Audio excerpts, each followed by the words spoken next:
Just 80 ల్యాక్స్‌కే 2 BHK house. అది కూడా మన హైదరాబాద్‌లో. అవునండి, మీరు విన్నది నిజమే. ఈ వీడియో లాస్ట్ వరకు చూడండి, మీకే అర్థమవుతుంది. So hello friends, welcome back to our channel Shri Balaji constructions.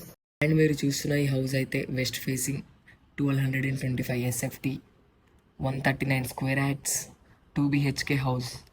House ముందు రోడ్ వచ్చేసి 30 ఫీట్ రోడ్ ఉంటుంది. డైమెన్షన్స్ విషయానికి వచ్చేసి 25x50 డైమెన్షన్స్. ప్రైస్ విషయానికి వచ్చేసి జస్ట్ 80 ల్యాక్స్లోనే అమ్ముతున్నారు. మీకు ఎటువంటి డౌట్స్ ఉన్నా కింద కనిపిస్తున్న నెంబర్కి కాంటాక్ట్ అవ్వండి. ల్యాండ్ మార్క్ వచ్చేసి near sub register office, back side of TTD temple, లక్ష్య ఇంటర్నేషనల్ స్కూల్ నుంచి ఎగ్జాక్ట్ 1 కిలోమీటర్ దూరంలో ఉంటుంది ఈ హౌస్. విజయవాడ హైవేకి 3 km డిస్టెన్స్ లో ఉంటుంది ఈ house. Hayath Nagar bus stop కి జస్ట్ 3 కిలోమీటర్స్ ఉంటుంది. ఎల్బీ నగర్ మెట్రో స్టేషన్ నుంచి జస్ట్ 8 కిలోమీటర్ డిస్టెన్స్ లో ఉంటుంది ఈ హౌస్. ఫ్రమ్ జీ స్కూల్ నుంచి జస్ట్ 2 కిలోమీటర్స్ ఉంటుంది. Sagar highway just 3 kilometres distance లో ఉంటుంది. ఔటర్ రింగ్ రోడ్ నుంచి అయితే 4 కిలోమీటర్స్ ఉంటుంది. అండ్ ఎయిర్పోర్ట్ వచ్చేసి 28 కిలోమీటర్స్ ఉంటుంది. Thank you for watching Shri Balaji construction.